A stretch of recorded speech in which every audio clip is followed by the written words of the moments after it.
नमस्कार. तर अबीर गुलाल या मालिकेच्या आजच्या भागात आपण पाहणार आहोत की अगस्त्य शांतपणे एका ठिकाणी उभं असतं.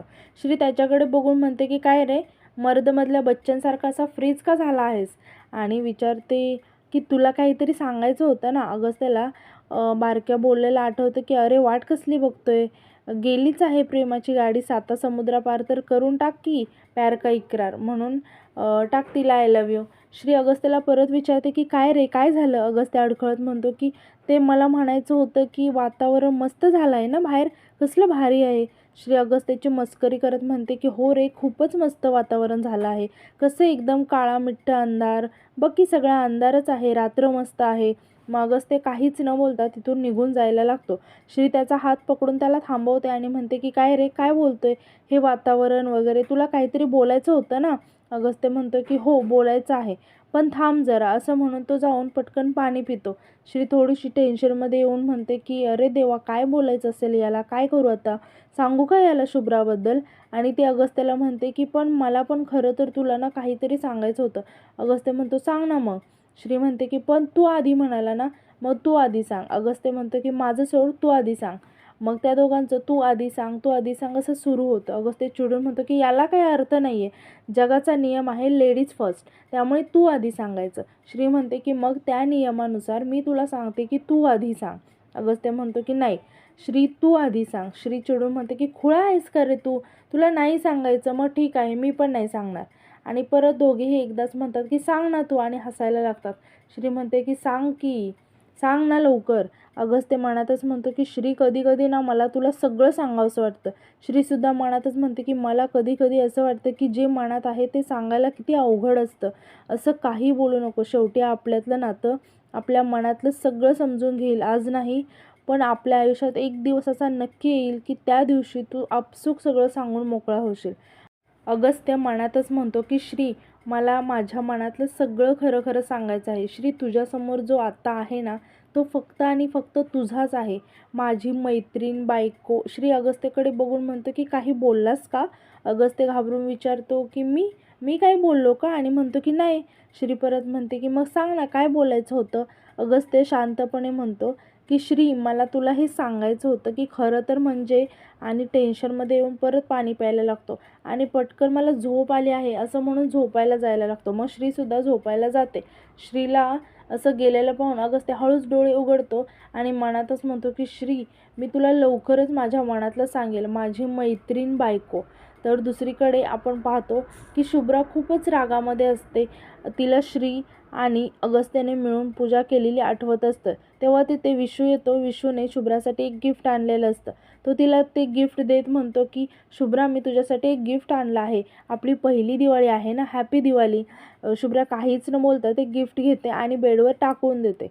विशू आश्चर्याने शुभ्राकडे बघत म्हणतो की शुभ्रा, अगं बघ तरी नक्की काय आहे ते, तुला आवडेल. शुभ्रा म्हणते की असं काय आणले आहेस रे विशू, तू 10 लाखाचा नेकलेस आणला आहेस की 5 लाखाची साडी आणली आहेस, नक्की काय आणलं आहेस.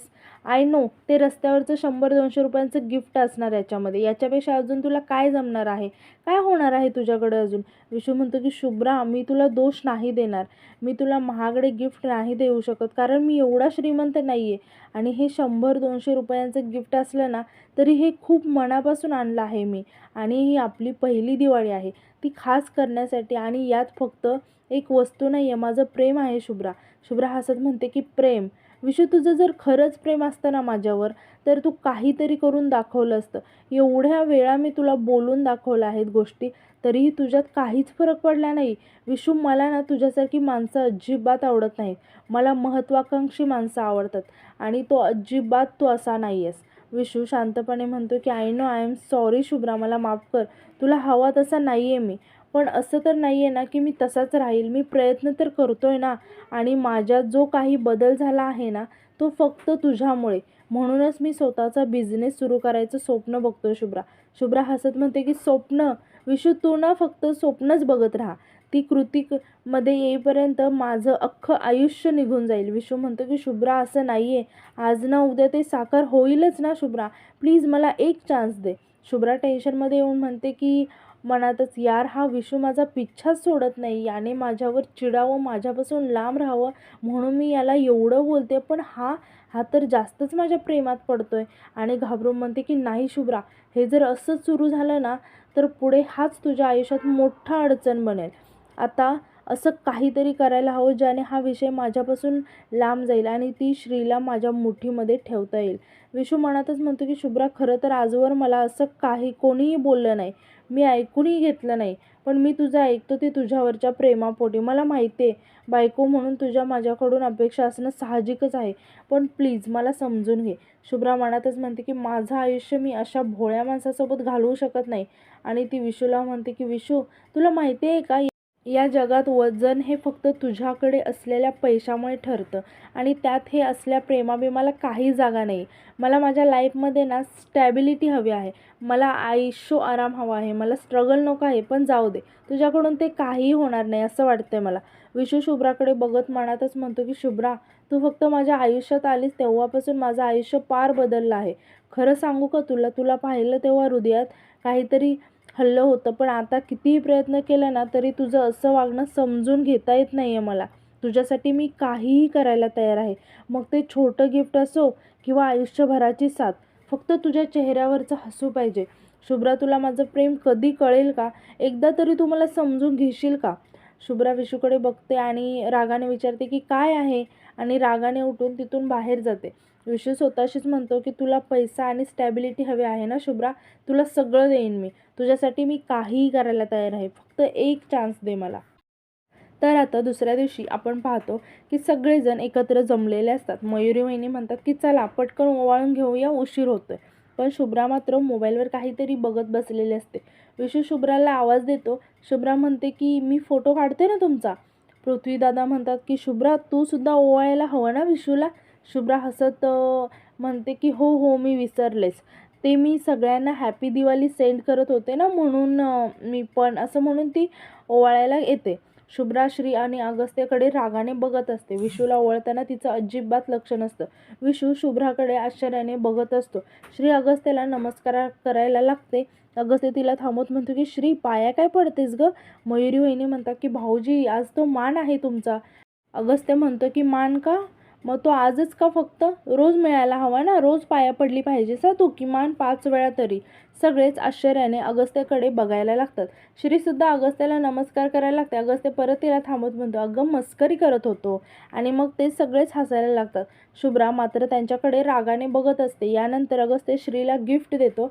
मग सगळेच आपापल्या बायकांना गिफ्ट देतात.